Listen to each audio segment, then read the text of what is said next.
Welcome to another Carlo and Lade's Sports Show. I'm Robert Laidlaw. And I'm Sean Carlin. And today's guest, all the way from previously in England where he's played at Wimbledon Courts, is our special guest, Rod Selleck. Good day, Rod. How are you, mate? Good, thanks, Robert. How are you? Welcome, Rod. You enjoying the couch? Comfy? Yeah, very comfortable, thanks, yes.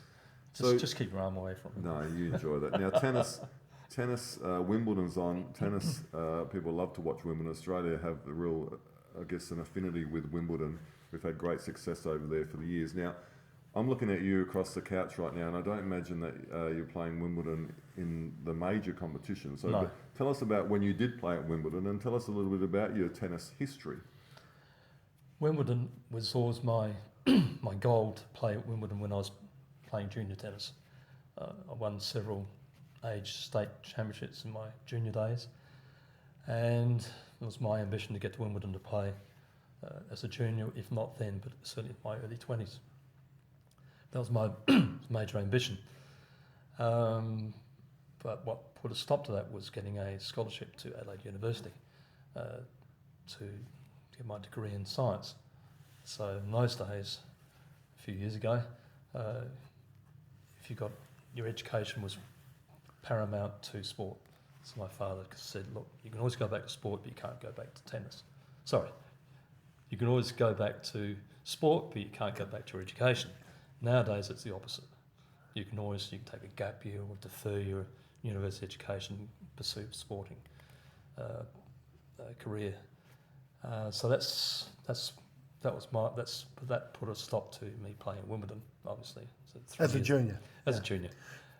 When I graduated, then I needed to get a job, obviously, to support myself. So I played competitive tennis and in Adelaide. Then we moved around the place with my profession, and I eventually got to Wimbledon playing in the veterans.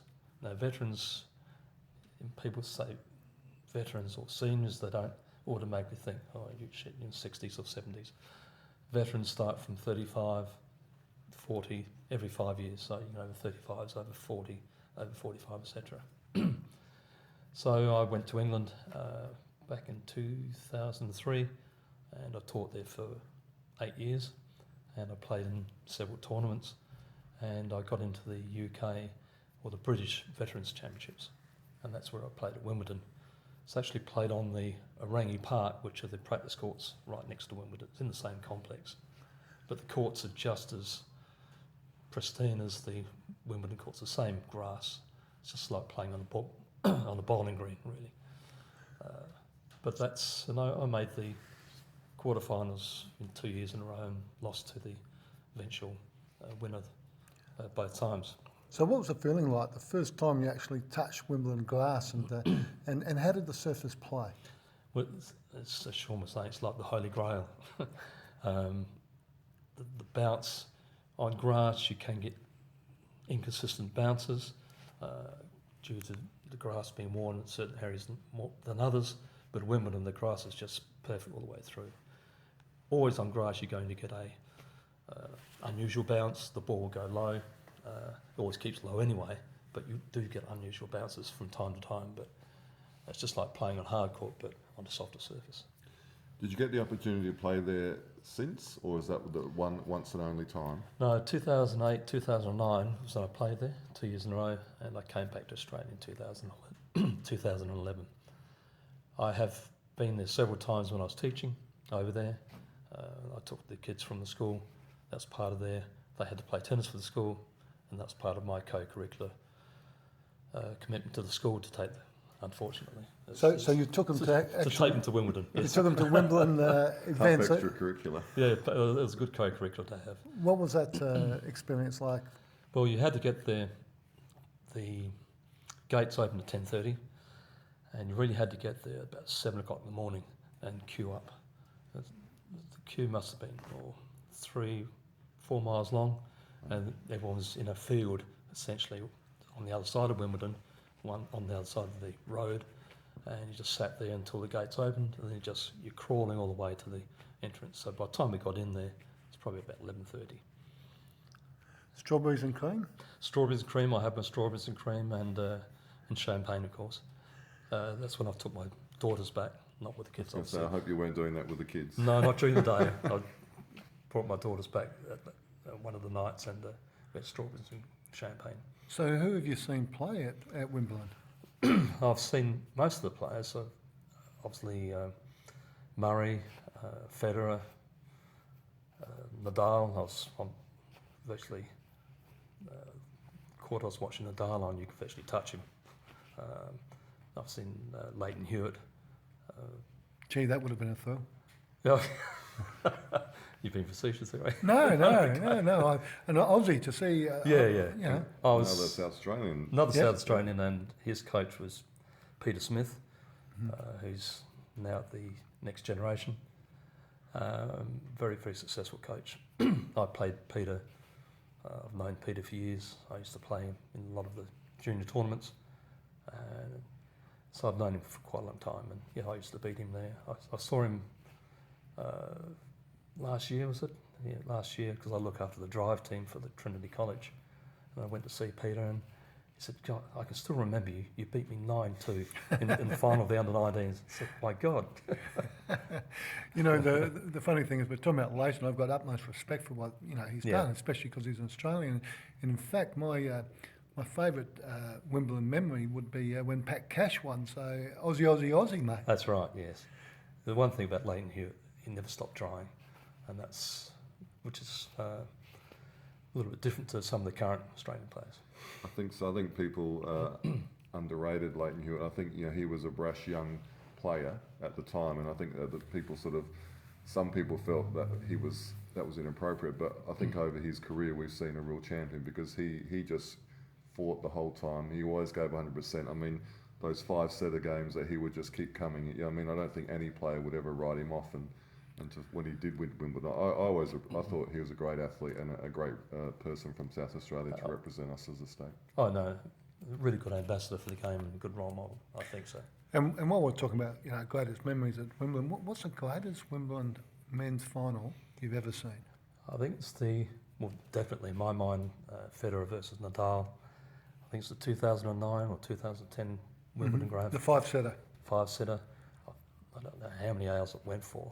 I was coaching down at Seaford in south of England at that stage, on one of the tennis camps, and it was raining, of course, but down south of the coast it was raining, but not at Wimbledon, and because all the kids had to come off the courts and sort of watching the tennis there, and that was just unbelievable. A number of times that Federer should have won that, I lost count, but I still remember one of the shots, Nadal hit a drop shot, and Federer came in steaming the court and belted the crap out of the ball. All he had to do was just place it, because Nadal was climbing up the backstops. It's just adrenaline, I think. When you're coming for shots like that, sometimes the adrenaline takes over, a sense of where should I put the ball to win the point. I think by many observers that's judged as perhaps the best tennis game ever played. I think so. In those days, Federer was not as much net play. Well, he didn't volley as much as he does now. As he's getting older, I think it makes sense to try to shorten the rallies, to get into net more and volley more, and he's certainly done that. I think if he'd volleyed more in those days, he may have won that. Come to net more, certainly shorten the rallies. I remember as a kid, Bjorg Born used to sort of win 5 in a row at Wimbledon, and John McEnroe and Ivan Lendl and Jimmy Connors and Chrissy Everett and all these players. It's sort of a good foundation, and even for Australians earlier than that. What about you, Sean? What are your favourite Wimbledon memories? I've got to admit here, I'm not a great tennis fan because I'm not a great tennis player. But Bjorn Borg, it's interesting. As a kid, Bjorn Borg, with the headband and the long hair and the wooden tennis rackets. That's right. And like you think the volley shoes, how much the technology has changed. But I would say for me, probably Pat Cash. I mean, he was, when I was certainly a bit older and again, Australian, he seemed to me to be that iconic Australian. He was laid back, but he had the headband with the black and white checks. Again, the long hair, which we all enjoyed when we were younger. And for me, that's probably the memory that sticks out the most, because it was probably when I did used to enjoy watching the tennis, and I thought it was a great job for Australia. You don't need to be a great player to enjoy tennis, I don't think. But speaking of Dunlop volleys, I still wear Dunlop volleys when I play on lawn. You still wear them? Still wear them. Well, they've never grip, gone away, have they? Because the grip, they just grip the lawn so well, and it's fairly light and not heavy on your feet, and I still use those on lawn. Not in hard court, because you don't have that cushioning effect. Now, Sean, you were talking about tennis and Wimbledon being the Holy Grail. What other sports do you associate with the Holy Grail?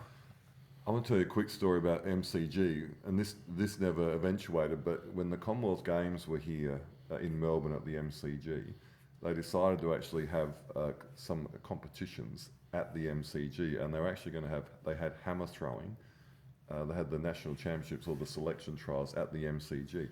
I had been throwing a little bit, even though I'd retired, I was still doing a little bit of club stuff, and I really wanted to just go and throw hammer at the MCG, because that is, to me, I mean, MCG for us in terms of cricket and football, and I could think of nothing better. Because as a kid, we always got stuck out the back. We were never allowed to throw hammers on the pristine grass in the infield. So I thought this would be wonderful. Can I actually throw a hammer and have it land in the middle of the MCG and leave a big divot? But unfortunately, it was during school time, and it wasn't really fair to get time off to go and do that. So, just to finish off with, what's your advice to anyone that's thinking about going over to Wimbledon? If you get the chance, certainly do it, because it's an experience you'll never forget. I'll never forget my experiences there, watching the tennis, taking the kids there, but more importantly, not everyone will have the opportunity to play on those courts. But if you do get the opportunity, certainly take it, especially if you're in your junior days, or if you're starting off playing tennis and your ambition is to play at Wimbledon. I think it's a goal to aim for. It really is. Well, thank you very much. This is the Carlo and Lade Sports Show. I'm Robert Laidlaw. And I'm Sean Carlo.